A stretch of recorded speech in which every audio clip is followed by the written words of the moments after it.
So we're going to work through a mass and volume density problem. Keep in mind the equation for density is that density equals mass over volume. And one of my kids' teachers said that the way that they remember it, because some people have a hard time remembering which one goes on top and which one is on the bottom. So they say that I love density. So you make a little heart and put the line over there, and the top of the heart represents the M, the bottom of the heart represents the V, mass over volume. But there are three different terms in this equation: the density, the mass, and the volume. And so if you know any two of those, because we know algebra, we can figure out the third. So this example is going to let us do practice at not just solving for density, but solving for one of the other variables in this equation. So with this problem, we've got the problem that reads, what is the mass? So right away, I know that I'm looking for mass. Okay, what is the mass? Of a 49.6 milliliter liquid. So what type of thing is this 49.6? Well, to determine what type of thing this is, we look at the units, and units is milliliters. Milliliters tells us right away that this is the volume. So the volume equals 49.6 milliliters. Okay.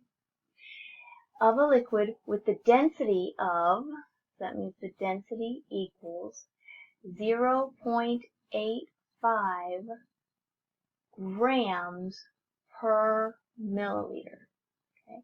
Keep in mind, if you're reading it and it's been typed on a typewriter, a lot of times it'll appear like this, grams/milliliter. When you're doing problems, however, you need that as a fraction. So transpose anything that's written like this into a fraction.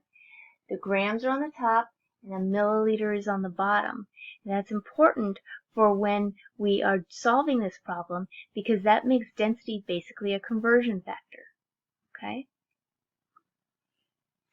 So let's go ahead. We need to solve for mass. So we're going to take our density equation. The density equals mass divided by volume. We're going to solve for mass. So this is a straight algebra problem. We're going to solve for what we're looking for first before plugging things in. This will make it easier to deal with all of the units. If you try to plug them in and then move things around, the units get very complicated. Okay? So we're solving for mass. If we want mass by itself on both sides, what do we have to do? Well, we have to multiply both sides by volume, right? Volume on the bottom cancels out volumes on the top. So our mass equals our density times our volume. At this point, we've got what we want to solve for, and we can plug things in. So our mass equals our density, which is right here, 0.85 grams over milliliters. And we're going to multiply it by the volume. The volume is 49.6 milliliters. So remember, any number, if it doesn't have anything in the denominator, has a 1 for denominator.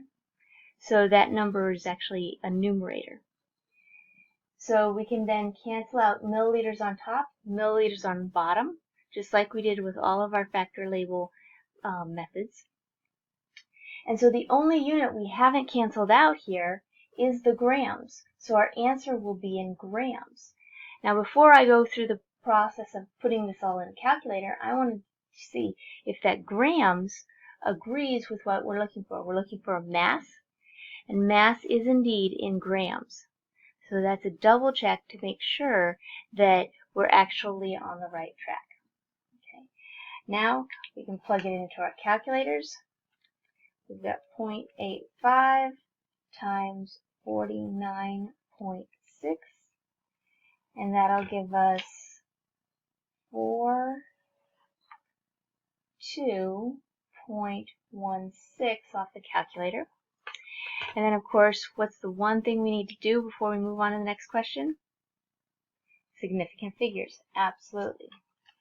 So this guy has 2 significant figures. This guy has 3 significant figures. 2 and 3. The lowest of those 2 numbers is the 2. So our answer needs 2 significant figures. So we're going to rewrite this. Here's the first significant figure. Here's the second significant figure.